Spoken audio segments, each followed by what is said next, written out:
নমস্কাৰ আপোনালোক সকলোকে স্বাগতম জনাইছোঁ মোৰ চেনেলৰ অন্য এটা ভিডিঅ'লৈ। আজি আমাৰ ঘৰত যিহেতু পূজা আছে, পূজা হৈছে আমাৰ বছৰেকীয়া পূজা, বিপদনাশিনী পূজা। এই পূজা আমাৰ ঘৰত প্ৰায় 80 বছৰৰ পৰা চলি আহিছে আৰু মই জন্ম হোৱাৰ পৰা যিহেতু দেখি আহিছোঁ, গতিকে ভাবিলোঁ আজি আপোনালোকক আমাৰ পূজা ভাগ দেখুৱাওঁ, আমি কেনেকৈ পালন কৰোঁ, দিনটো আমাৰ কেনেকৈ যায়। আমি কালিৰ পৰা যিহেতু আমি ব্ৰতত থাকোঁ আৰু ৰাতি হ'লে আমি কালি সন্ধিয়া টাইমত নিৰামিষ ভাত খাওঁ। আজি আমাৰ যিহেতু পূজা হয় সেইবাবে, গতিকে আহকচোন আজি আপোনালোকক পূজাখন দেখুৱাম। আৰু এয়া ৰাতিপুৱাই আমাৰ বামুণ আহি পিনি পূজা গোটেইখিনি প্ৰতিষ্ঠা কৰা লাগি গৈছে। মামাই এইভাগ বনাইছে আৰু বাহিৰত এনেকৈ পেণ্ডেল দিয়া হৈছে সকলোৰে বাবে। আৰু ঘট বিসৰ্জন দিব লাগিব যোৱা বছৰ, গতিকে ঘট ওলোৱা হৈছে আৰু যিহেতু নদীত উটুৱাব লাগিব, গতিকে মই মামাৰ লগত নদী গ'লোঁ। আহি পিনি আমাৰ মালা চিলাবও আছিলে, মালা চিলাই ল'লোঁ।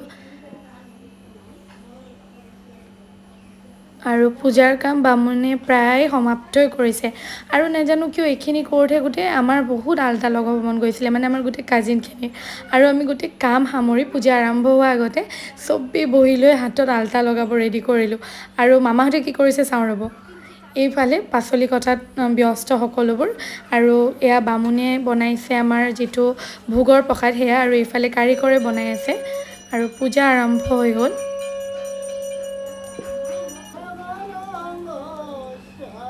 যজ্ঞ পাতিবই লাগিব যিহেতু পূজা, সেইবাবে আমি যজ্ঞত সকলোখিনি বহিলোঁ। মামাহঁতৰ ঘৰৰ গোটেই পৰিয়ালৰ মানুহখিনি, আলহীখিনি।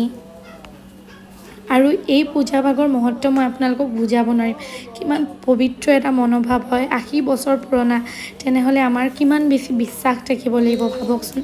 জন্ম হোৱাৰ পৰাই এই পূজা ভাগ দেখি ডাঙৰ হৈছোঁ, মনত খুব বেছি বিশ্বাস বিপদনাশিনী মাক লৈ। আৰু সেনেকৈ আমাৰ বিপদ নাশো হয়, কিন্তু কিছুমান বিপদটো আমি নিজে গোটাই লোৱা বিপদ বাৰু, সেইবোৰ ভগৱানে সদায় নিজে ঠিক কৰি নিদিব, আমি নিজেও ঠিক কৰিব লাগিব কেতিয়াবা।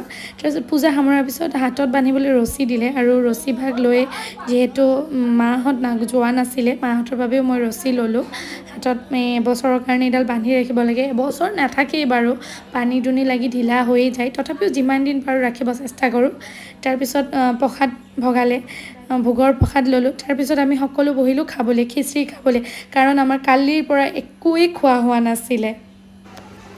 আৰু আমি আমাৰ দিনটো এনেকৈ ব্যস্ততাত পাৰ কৰিলোঁ, খুব বেছি ভাগৰ লাগিছে। এতিয়াও মানুহ আহি আছে, কিন্তু আমি ঘৰৰখিনি যিহেতু আমি দিনটো কালিৰ পৰা আমি উপাস আছিলোঁ, এতিয়া খাই ল'লোঁ। খাই লৈ আমি এতিয়া মই অকণমান জিৰাব আহিছোঁ, ওলাই যাম আকৌ মানুহবোৰ যিহেতু আহি আছে। গতিকে মই মোৰ ব্লগটো ইমানতে সামৰণি মাৰিছোঁ, আকৌ এটা নেক্সট ভিডিঅ'ত লগ পাম, বাই।